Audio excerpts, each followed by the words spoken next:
Welcome to Vibrant. నేను మీ శివాని. తొలి వారం నామినేషన్ సీటు మామూలుగా లేదని చెప్పాలి. హౌస్‌లోకి వెళ్ళిన రోజే నామినేషన్స్ స్టార్ట్ కాకుండానే వీళ్ళు తిట్టుకోవడం స్టార్ట్ చేశారు. Already Kannada batch group form చేసేసి గ్రూప్‌గా ఆడుతున్నారు. తెలుగు వాళ్ళని సైడ్‌గా వేస్తున్నారు. ఇక తెలుగు బిగ్ బాస్‌లో ఈ కన్నడ దరిద్రం ఏంటో అర్థం కావడం లేదని తెలుగు యాక్టర్స్‌తో పాటు తెలుగు ఆడియన్స్ కూడా తలలు పట్టుకుంటున్నారు.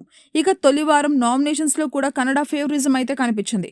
ఆల్రెడీ నిఖిల్ ఫేవరిజం చూపించి బాగా ఆడిన అఫ్రీదిని పక్కన పెట్టి మరి యాష్మి గౌడని చీఫ్‌గా ఎంచుకున్నారు. ఆమె ఏం ఉద్ధరించిందిరా అయ్యా! అఫ్రీద్ కదా బాగా ఆడింది అంటే లెట్ మీ గెస్ అని అరుస్తున్నాడు తప్పితే అసలు విషయం మాత్రం చెప్పలేదు. ఇంకా చెప్పేది ఏముందిలే, వాళ్ళు ఒక బ్యాచ్ కాబట్టి చీఫ్‌ని చేసేశారు. కాబట్టి చీఫ్ అయిన వాళ్ళకి నామినేషన్స్ నుంచి ఇమ్యూనిటీ లభించడంతో నిఖిల్, యాష్మి గౌడ, నైనికలు చీఫ్ అయిపోయారు. ఇక నైనిక అయితే పర్ఫార్మెన్స్ చిరుతలాగా విజృంభించింది. సోనియా ఆకుల కాదు ఆడపులి అని ముందే చెప్పడంతో ఆర్జీవి స్కూల్ నుంచి వచ్చిందంటే సోనియా ఆకులతో మంచి విషయమే ఉండి ఉంటుందని అంతా కూడా అనుకున్నారు.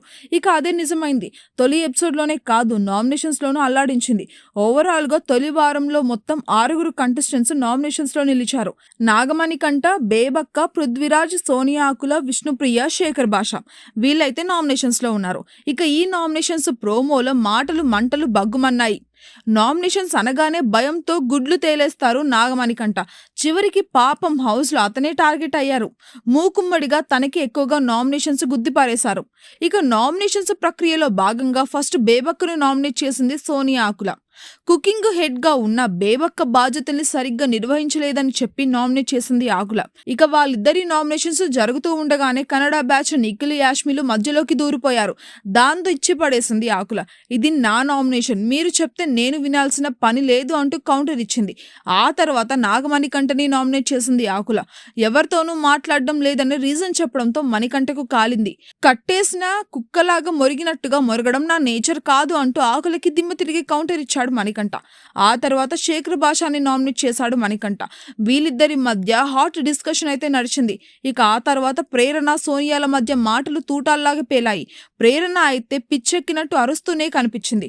ఇక అక్కడ ఫిట్టింగ్ ఏంటంటే ఎవరిని ఎవరు నామినేట్ చేసుకుంటారో వాళ్ళ వాదన విన్న తర్వాత చీఫ్ గా ఉన్న ముగ్గురు ఫైనల్ నిర్ణయం తీసుకుంటారు. ఇక చీఫ్ గా ఉన్న ముగ్గురులో నిఖిల్, యాష్మి ఒక గ్రూపు. పైగా అక్కడ సోనియాకి, ప్రేరణకి మధ్య డిస్కషన్ కూడా జరిగింది. ఇక ఈ కన్నడ బ్యాచ్ ఖచ్చితంగా సోనియా కరెక్ట్ గా మాట్లాడినా కూడా ప్రేరణని సేవ్ చేస్తారు అనడంలో సందేహమే లేదు. అక్కడ కూడా అదే జరుగుతుంది. అయితే నామినేషన్స్ లో మొత్తం 6 ఉన్నారు. అయితే తొలి వారంలో వీళ్ళే ఎందుకు అంటే మనం దానికి ఆన్సర్ చెప్పలేము. For more updates subscribe to Vibrant.